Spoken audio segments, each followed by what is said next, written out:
Millions of seniors start their morning exactly the same way.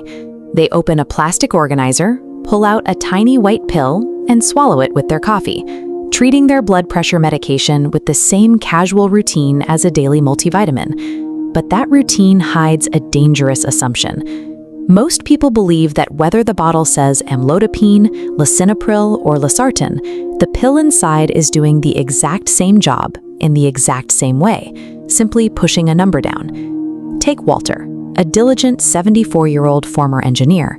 When his doctor added amlodipine to his schedule, Walter figured it was just another drug in the same category.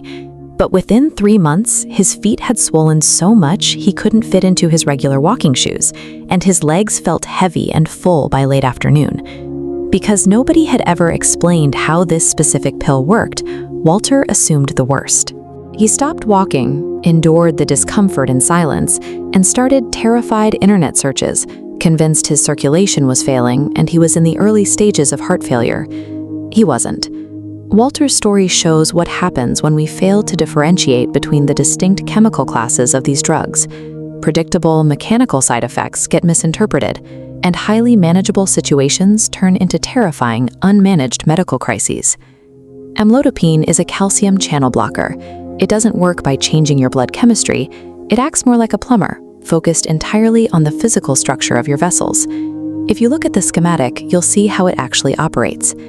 The drug specifically relaxes the smooth muscle walls of your arteries, widening the path so that blood can flow downward with far less resistance. But there is an anatomical catch. The veins, which are responsible for carrying that blood back up to the heart, do not relax the same way. You end up with a flow imbalance, more fluid rushing in than can easily get out. As pressure builds up in those tiny vessels near your ankles, it eventually pushes fluid out of the vessels and into the surrounding tissue. That is the exact mechanism causing the heavy, puffy ankles Walter experienced. This localized swelling is a predictable, mechanical response to the drug, not fluid retention from eating too much salt, and certainly not organ failure. The correct response is a conversation with your doctor of adjusting the dose or timing, rather than silently cutting back on your water intake out of fear. Lisinopril operates completely differently.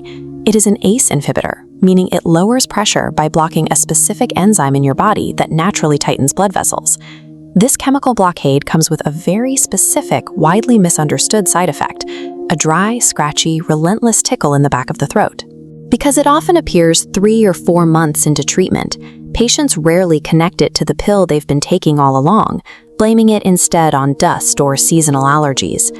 There is a strict boundary between that nuisance cough and a true emergency. If you take an ACE inhibitor and develop swelling in your lips, tongue, or throat, making it difficult to swallow or breathe, that is a condition called angioedema. You do not wait to call the doctor tomorrow. You call emergency services immediately. Then we have Losartan, an ARB, which operates near that same enzyme pathway, but comes with a distinct characteristic. It can quietly raise the potassium levels in your blood over time.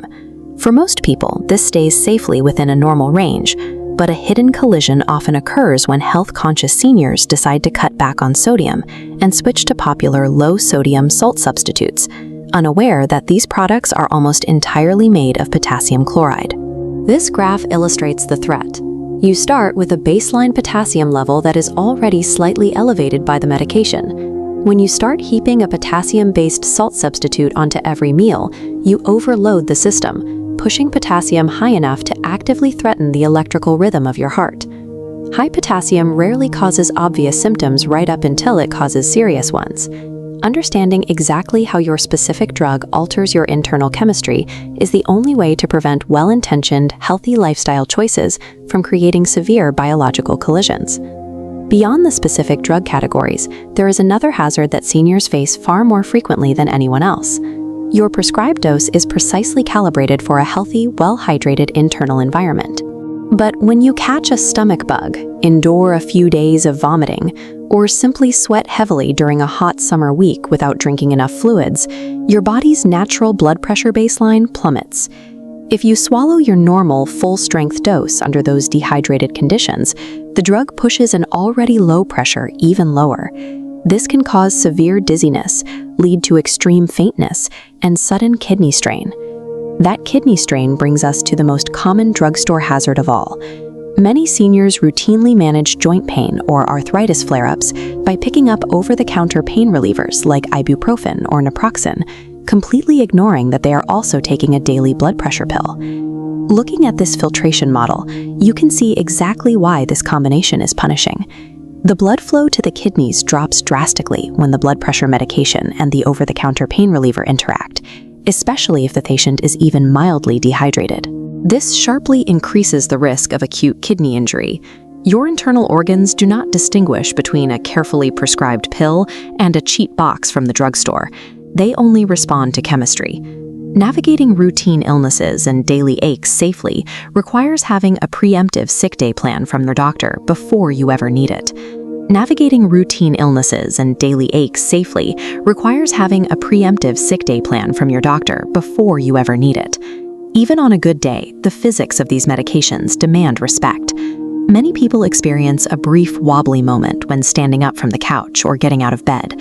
Your medication is doing its job by keeping pressure low, and when you rise quickly, your cardiovascular system simply hasn't had the time to compensate for this sudden change in position. For a younger person, that lightheadedness is just a brief annoyance. But for a senior, those few seconds of instability are enough to cause a disastrous fall, leading directly to a life-altering hip fracture that takes years to recover from. Managing these risks effectively means changing how you view the numbers on your home cuff. Blood pressure is a dynamic, constantly fluctuating metric, driven by how well you slept, your caffeine intake, and your stress levels.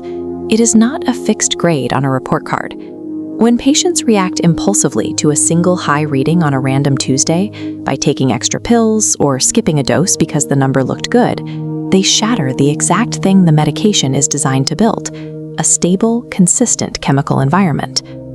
The best blood pressure medication is not the one that produces the most impressive lowest number on paper. It is the specific category of drug that you truly understand, that you respect, and that you know how to safely manage through all the shifting variables of your daily life.